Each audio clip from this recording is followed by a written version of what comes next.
What happens when a country goes dark?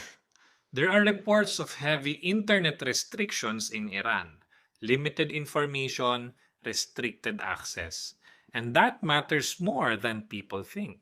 Because markets don't just react to events, they react to information.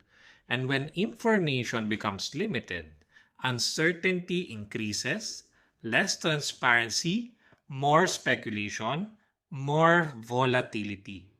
And this is where traders get caught.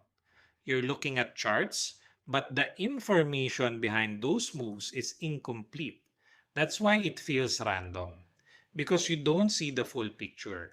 If you want to pass prop firms consistently, you need more than setups. You need to understand what's driving the market behind the scenes.